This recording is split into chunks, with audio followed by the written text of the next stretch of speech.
leading to him stalking her and eventually abducting her on that fateful night. What is wrong where he with threw you, Janelle in his bro? car and ultimately ended her life, for no reason other than his sick satisfaction.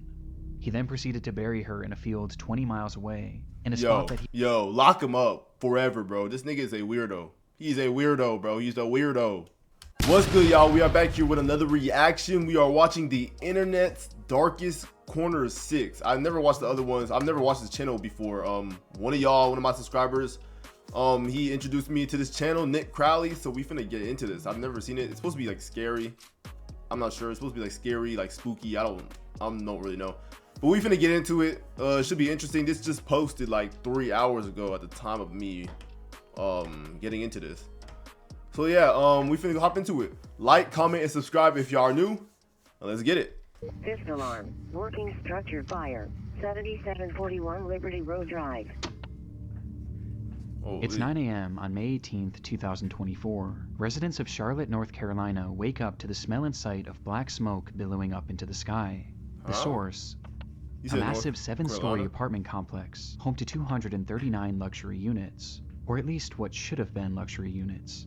At the time, the structure was still under construction, meaning that thankfully no residents were living there. But this in and of itself presented two major problems. The first was that, in its current state, the top 5 floors were primarily just the bones of the structure, made almost entirely of wood and insulation, making the building as a whole extremely flammable.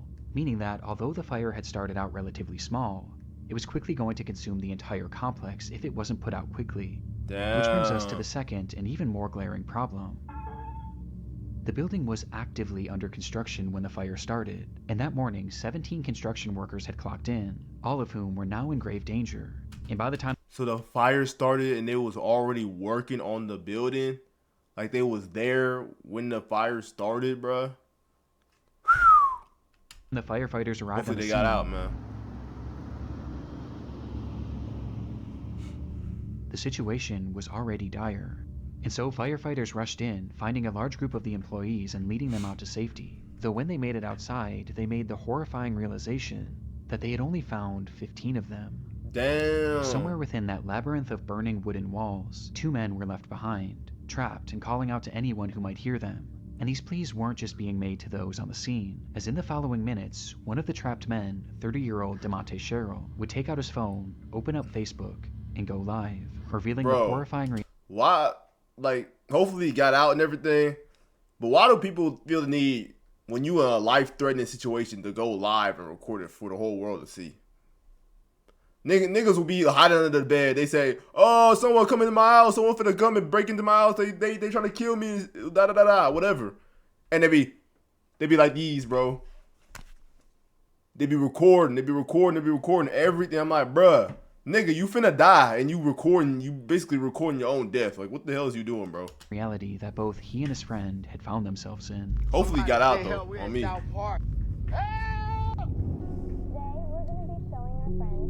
Alright, Nick Crowley. I'm gonna link the original video down in the description below if y'all want to watch. If you own a computer, here's how to get the most out of it. Appreciate all the support, man. I'm gonna say this. Appreciate all the support. We have made it to 150 subscribers in a month. Like, we went from 50 subscribers to 150. I want to say thank y'all. We've been making crazy growth over the past month. I'm so proud of y'all, man. Thank y'all. What are you still doing here? You Bro! still have not... Alright, we back. Yo, I'm at South Park right now. Damn. At work, and the building on fire, and I can't get out. The stream showed DeMonte Sherrill and his friend Ruben Holmes somewhere deep within the prospective apartment complex. And though the fire hadn't yet reached them, the smoke certainly had, blanketing them in a thick impenetrable fog. Not only making breathing extremely difficult, but also making it nearly impossible for rescuers to see them. It's getting harder and harder for them to see us. We're gonna have to stand out here and see. Damn, bro. The building on fire, I'm trapped inside, me and my man. Damn, bro. This was likely one of the reasons why DeMonte chose to start this live stream, hopeful that it could show rescuers exactly where they were. Alright, I ain't gonna lie. Hey, alright, bro. He got me. He got me there. Maybe he should have recorded so he could show like, yeah, I guess that works. That works. I wasn't thinking. Footage, their positioning was far from ideal. They were on the second highest floor, floor 6, which had only one access point, a single stairway that was on the complete opposite side of the building. And based on their testimony in the footage, something had clearly blocked their path to that one remaining exit, meaning that the only other way out would be to jump. Though at 6 stories in the air, and falling into what would likely be the heart of the fire, this would have meant certain death. There was quite literally nowhere for them to go. Rescue was their only hope.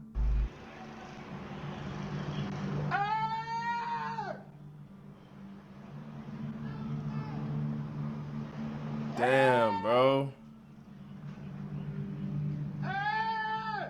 Did they make it out? Damn, bro. This building is on fire. I'm at work. Somebody send help. We're in South Park.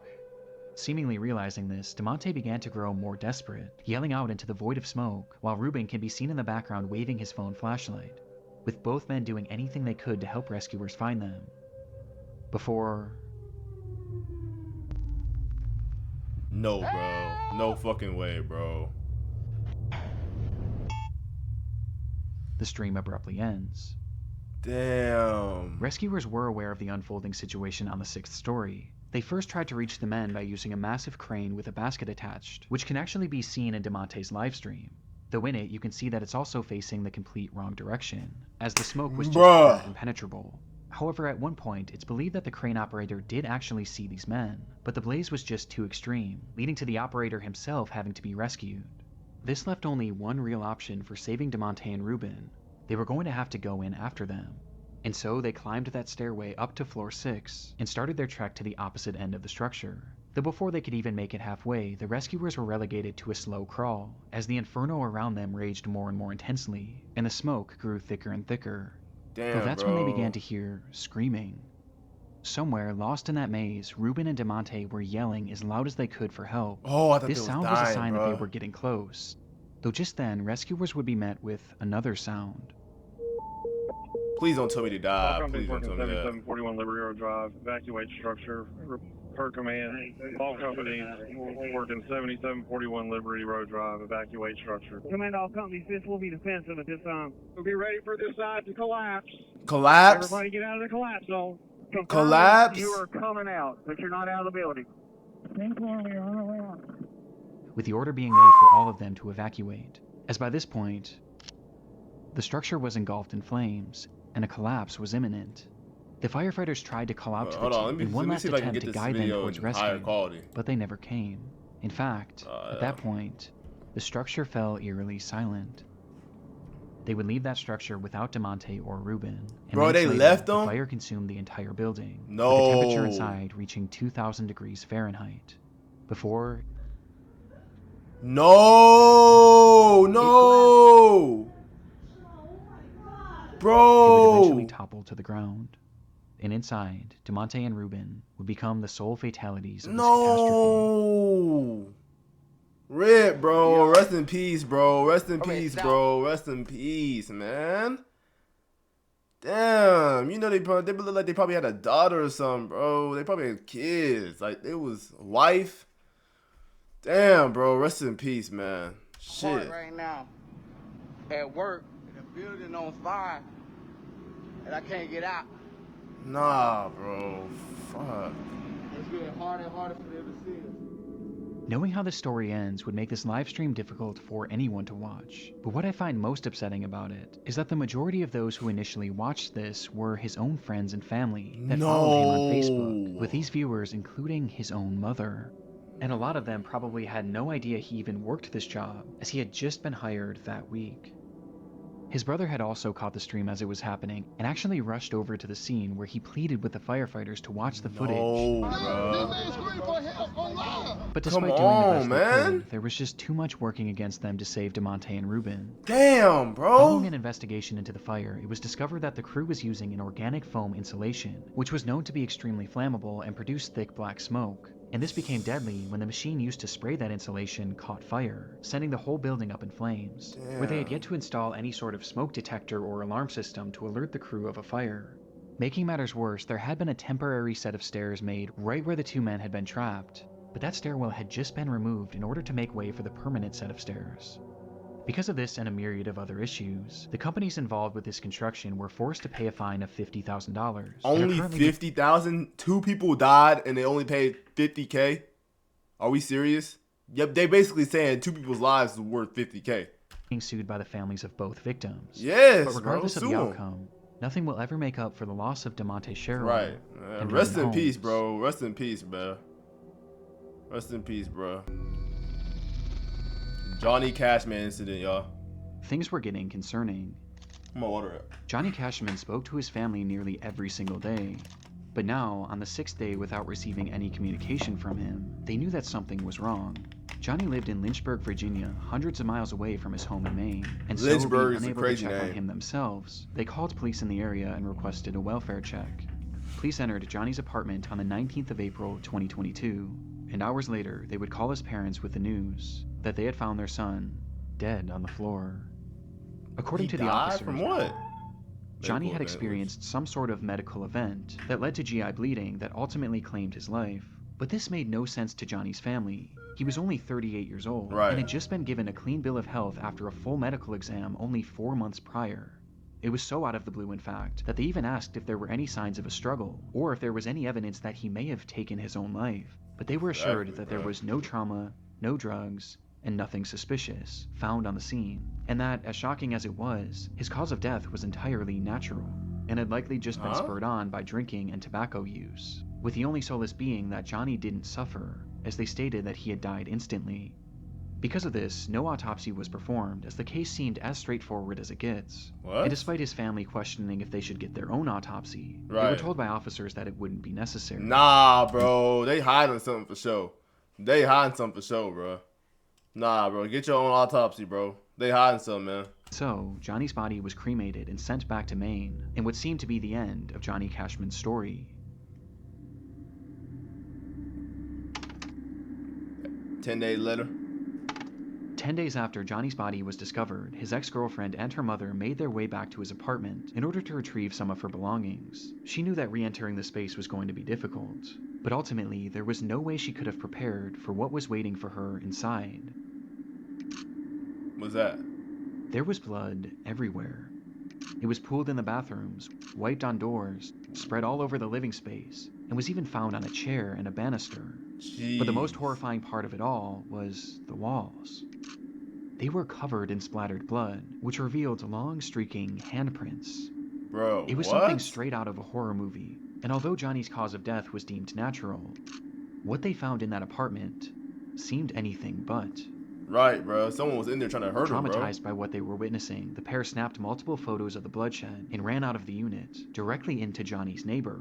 This neighbor revealed that they believed something far worse than a medical emergency had happened to Johnny, as they had a security camera mounted to their door which faced Johnny's unit, and on the day of his passing, it captured something incredibly disturbing. He died at 3 p.m.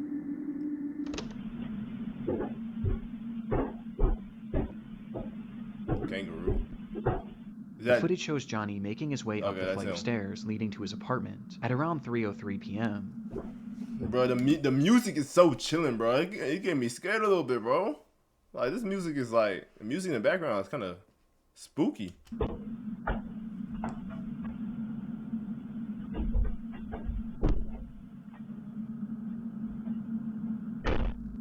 Nothing seems out of the ordinary at all, though it is noteworthy that he was holding an empty glass, perhaps insinuating that he had been drinking. But this doesn't seem to impair his movements much at all, as he punches in the code and enters his home, just as he did every other day. But moments later, something happens inside that unit, and while it goes unseen, it doesn't go unheard. 3:04, 1 minute after entry. Someone was in there. What you doing? Yo, what the fuck, dude? Bro, what the fuck? There was somebody in his house? Bro, there was somebody in his house, bro? Nah, man. Y'all gotta watch out for people out here these days. That's why anytime you enter your house, even if you live alone, whatever, bro, inspect every room, bro. Because there'd be people, even like if it's not someone trying to hurt you, bro, there'd be squatters, all type of folks, bro. Inspect your house every time you go inside it. Inspect that home, bro. Nah, bro.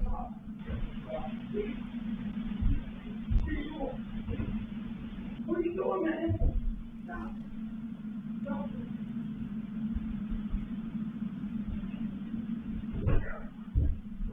Nah, bro. There was definitely somebody in there, bro.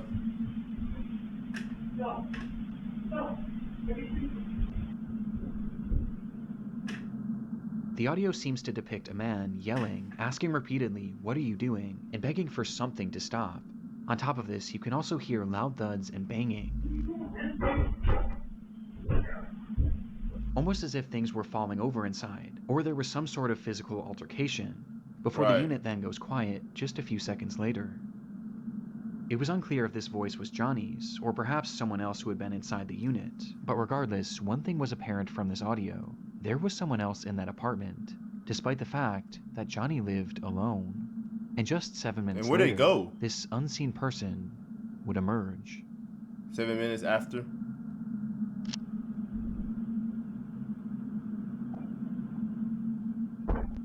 Who are you? This clearly wasn't Johnny, and after leaving the unit, the anonymous man nearly makes it out of the building before he seems to change his mind. Bro, who are you? Turning around and walking back up the stairs before fiddling with the door handle, touching it only with his sleeve, like he was wiping off his fingerprints. Nah, man. Nah, bro. And why the police act like they can't?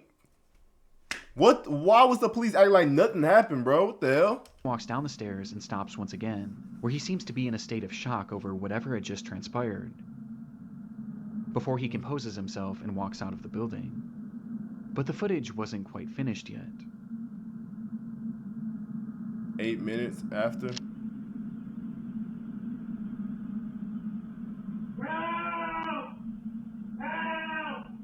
No, bro. Just 1 minute later, you can hear Johnny shouting for help from inside the apartment, to which moments after, he stops, and no further sound or activity would come from Johnny's unit until police arrived 5 days later. 5 days? The footage and the scene at the apartment seemed to contradict what Johnny's family had been told about his death.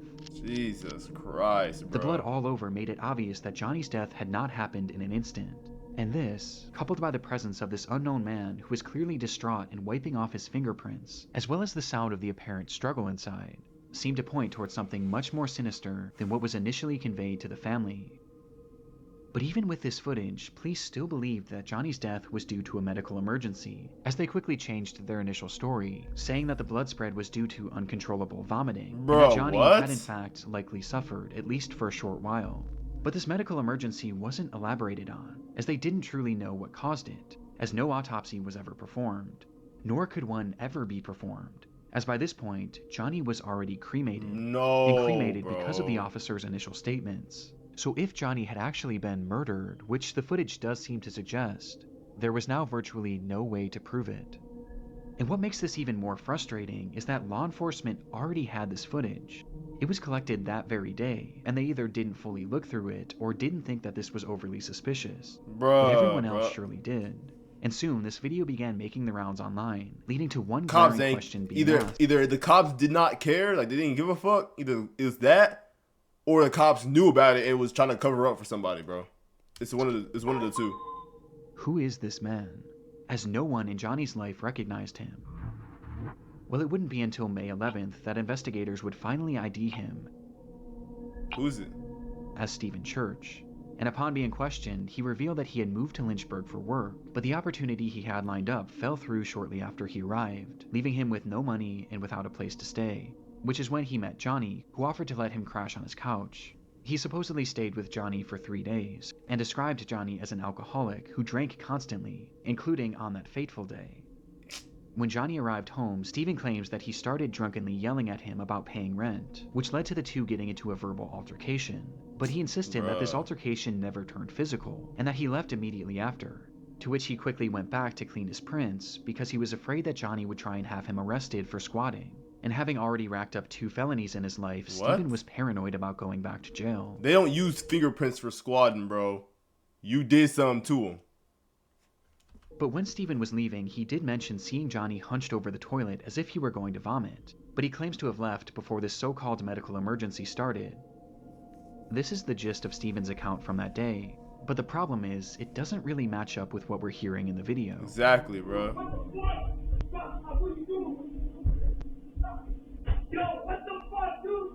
From the footage, we can hear everything going on in that unit, but at no point do we hear any sort of an argument, nor do we hear anything about rent, with the phrases lending themselves more to a physical struggle rather than a verbal one. In fact, the whole time it appears that we're only hearing one voice. But there is an exception.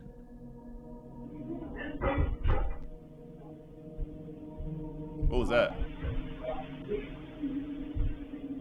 To my knowledge, it's never been conclusively determined whose voice is who in the recording, and either scenario paints a far different picture of what may have happened inside that room.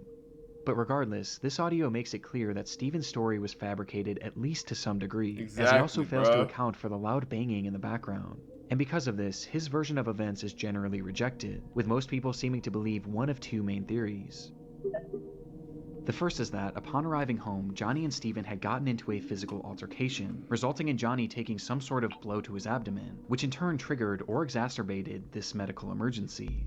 GI bleeds are horrific, and can certainly cause the level of bleeding that was found in the apartment, and perhaps seeing all the blood coming from Johnny, Steven started yelling at him, before deciding to run off, fearing that he would be charged for murder. This would explain Steven's demeanor and actions after leaving the apartment, and why he may have fabricated his story, as he knew or knows that he was directly responsible for Johnny's death. Damn. And this blow to the abdomen could have easily been missed by Arrest investigators, this nigga, bro. as the injuries would have been primarily internal. The second theory is that upon arriving home, Johnny naturally experienced a medical emergency leading to this catastrophic GI bleed. Upon seeing this and perhaps being in a state of shock, Steven yelled at him, demanding to know what was happening and telling him to stop, as perhaps he was moving around the apartment and tracking blood everywhere, which would explain the other voice saying, "I can't stop." I could see how this experience would make no sense to Steven, and perhaps just having no idea what was happening, he left and tried to make it look like he was never there, as he was afraid of being blamed for whatever was happening to Johnny. So he essentially maybe, but I don't really believe that one. Maybe though. I mean, I guess it's out there. Left Johnny there to die, whether knowingly or unknowingly. What bothers me about this theory is why 911 was never called, not only by Steven, but by Johnny too, as his phone was found in the unit with blood on it, implying that he had it in his hand at some point, though it's possible that the massive blood loss just made him too disoriented. Both of these theories seem believable, or at least more so than the explanation that Steven had given. Right. However, in October of 2022, Johnny's case would officially be closed for good, with Steven being cleared of any wrongdoing, as Johnny's death was labeled the same way that it always has been, a medical emergency that couldn't be further elaborated on, with the most relevant evidence being that Steven's shoe prints were not found in the blood, but Johnny's were, implying that he had not been part of the struggle. But in my mind, this can be explained by both theories mentioned previously. Though regardless, without the possibility of an autopsy, this is likely where this case ends for good. Damn, bro. But with this disturbing footage, I can't help but think that there was more to the story than we may ever know. Right, facts, man. TikTokers find a body. It was around 7:30 a.m. on a warm July morning back in 2019. 17-year-olds Bethany Martin and a 16-year-old friend decide to walk to a gas station near their home in San Antonio, Texas. And as the two of them made their way down the road, their path brought them parallel to a drainage ditch, which was often filled with various trash and other discarded material. But on this day, something far more interesting caught their eye. It looked like a man crouching down and leaned up against one of the concrete walls, but the closer they got, the more they realized how unusual his posture was. What? He looked completely unnatural, and he wasn't moving. And by the time they came face to face with him, the reality of the situation would hit them. They had just found a dead body. Damn. This discovery was enough to traumatize anyone, especially 2 teenagers, and upon calling the police and being sent on their way, Bethany and her friend would make the long walk back home contemplating what to do next, before they eventually landed on the idea of sharing their experience with the world. And so, as soon as they got in the door, they began to set up lights and their camera in order to film a TikTok.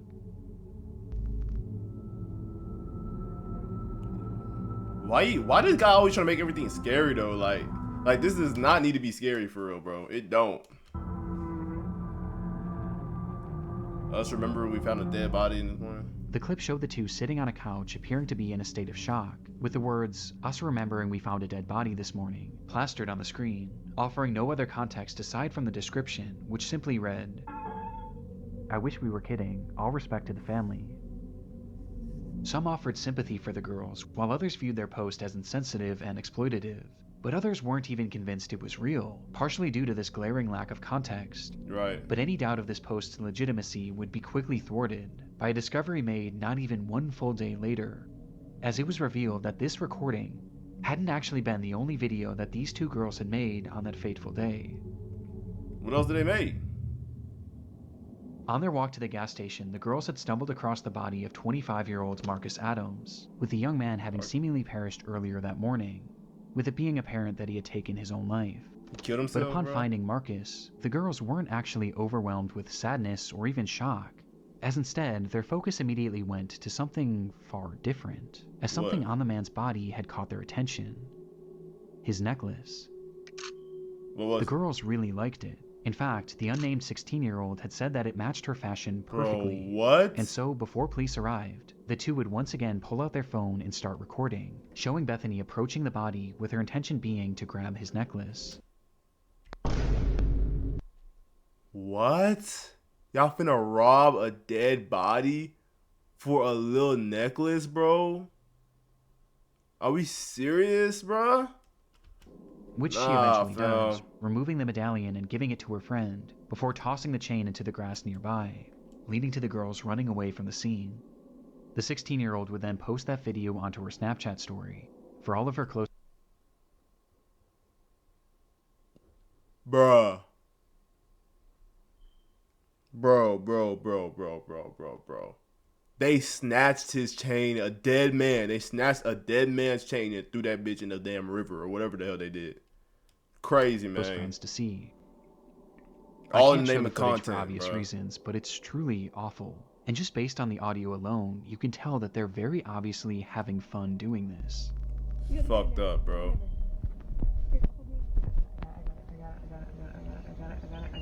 Oh my god, oh my god, oh my god. Oh my god, oh my god.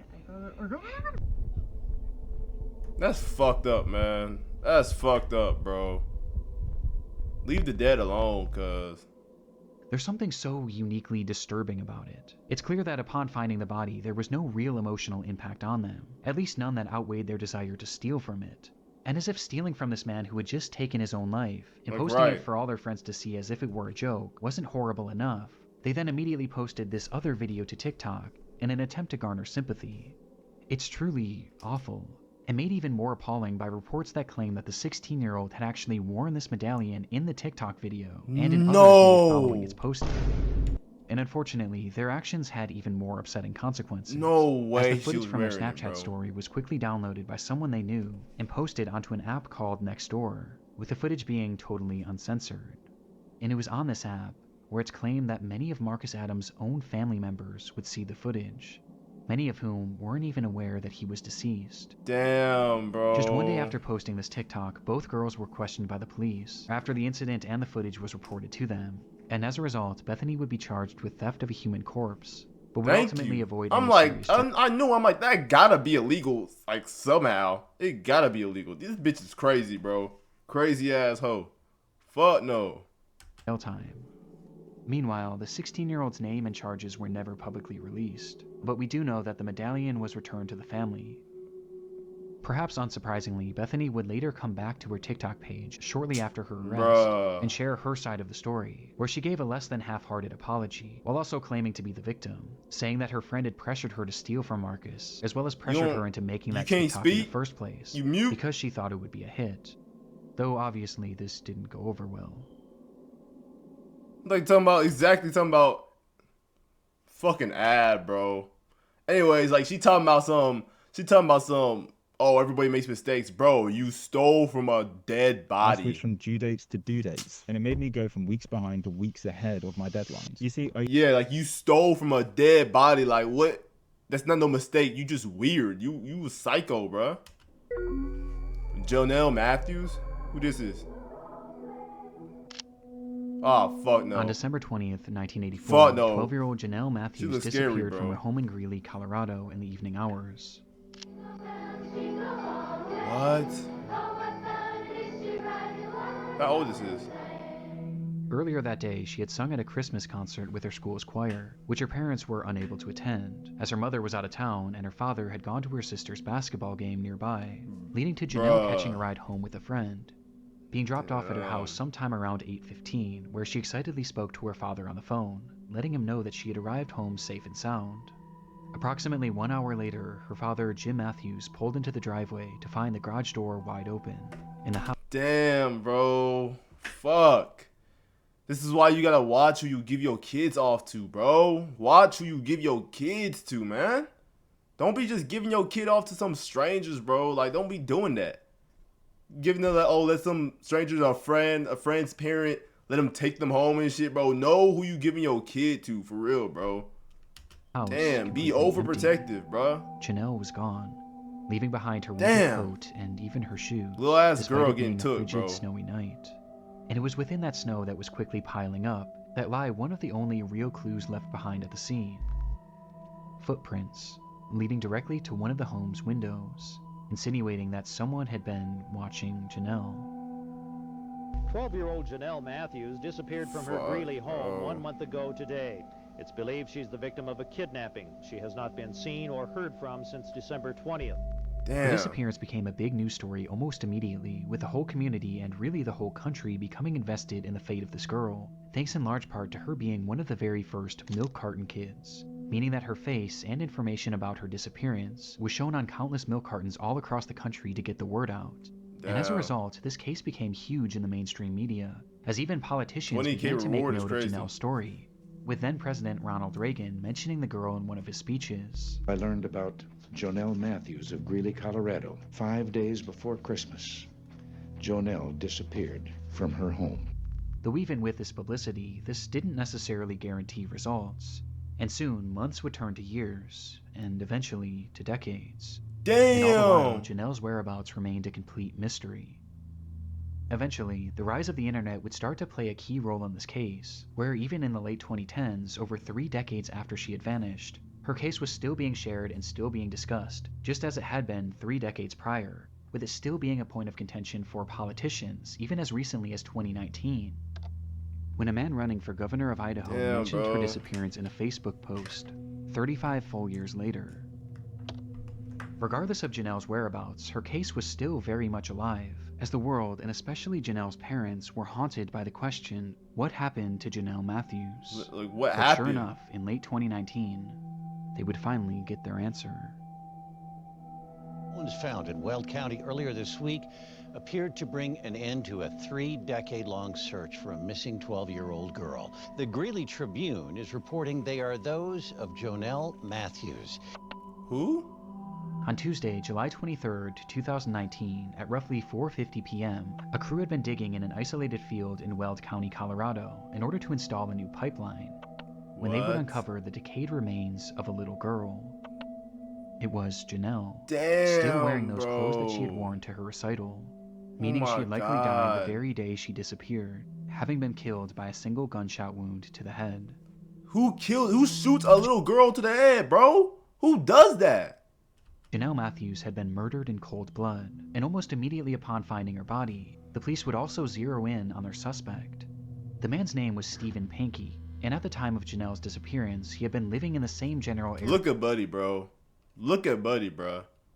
This nigga's a lame, bro. He a loser, bro. In Colorado. But by 2019, Stephen had long since fled the area, as after the crime, he would eventually pack up seemingly out of the blue and move to Idaho, where when Janelle's body was discovered, he just so happened to be running for governor. An ad. Is everybody? Bro, of course Buddy running for governor, bro. Of course he's running for governor. And during his campaign, Pankey had put out a bizarre Facebook post about Janelle, calling for the Colorado DA to oversee a fresh investigation, as he stated that the local police had wrongly been focused on the theory that Janelle's disappearance was a child abduction and murder, which was quite convenient, as just a few months after posting this, he would be arrested for the abduction and murder of Janelle Matthews. Police believe that Janelle had first caught Stephen's eye when he was working as a janitor at the church she attended, with this leading to him stalking her and eventually abducting her on that fateful night. What is wrong where with he you, threw Janelle bro? in his car and ultimately ended her life, for no reason other than his sick satisfaction. He then proceeded to bury her in a field 20 miles away, in a spot that he— Yo, lock him up forever, bro. This nigga is a weirdo. He's a weirdo, bro. He's a weirdo. He was certain no one would ever find her. Now, the evidence supporting this is mainly circumstantial, but it is incredibly concerning. Just one day after Janelle's abduction, Panky decided to take his wife to California in order to celebrate the holidays with his parents, with this trip being completely unplanned, as his wife was only told of it literally the day of. And making things stranger, when they returned home, Stephen's car conveniently caught fire and was burned to a crisp, to which he offered no explanation. He was trying to cover his tracks and shit. For. But in response, he would take the car to a local scrapyard where it would be even further destroyed, taking any potential evidence along with it. But while this is all strange enough, police say that the main indicator that Stephen was their man was his clear obsession with Janelle's case. Shortly after the slaying, Stephen began listening and watching any news reports he could on Janelle's case, while also having his wife read every single article about the missing girl out loud, to which he would often have her repeat them over and over again. But his obsession didn't stop there, as he would then start frequently calling the police, wanting to talk to them about the case, even going as far as to give them potential leads, as he claimed to be fearful that he was going to be blamed for the crime, despite having seemingly never even met her. And it was during some of these many unusual phone calls that he was said to have given details on her disappearance that were never actually made public. His obsession was entirely uncanny, bringing up her disappearance at random even decades later, with his Facebook post being a perfect example. And as it turns out, one of Stephen's most incriminating statements came as a result of something he mentioned in that infamous message. In it, Stephen says that his son Carl had been murdered in 2008, which is in fact true, as the murder was actually fully solved, with it being confirmed that Stephen had nothing to do with it. But when he was mourning the loss of Carl, something unusual happened. His now ex-wife recalled that following Carl's death, Panky never once cried, until the day before his memorial service, where she watched him from a distance walk up to their son's urn and begin to sob, eventually blurting out, "I hope God didn't allow this to happen because of Janelle Matthews." Bro, what? Despite maintaining his innocence to this day, Panky was sentenced to life in prison with a possibility of parole in 2040, his conviction coming 12,634 days after Janelle Matthews' disappearance, with Panky's cryptic Facebook post serving as a dark relic of his twisted obsession that would eventually expose him as Janelle's killer. Bro's a weirdo, bro. He a weirdo. He a lame. Get him out, bro. Thank God he in prison for life, bro. That's it. Hey, man. Appreciate y'all for watching this video. It's a new type of content, I know. Appreciate it, man. Like, comment, subscribe, as I said before. And I'll see y'all next time, bro. Peace.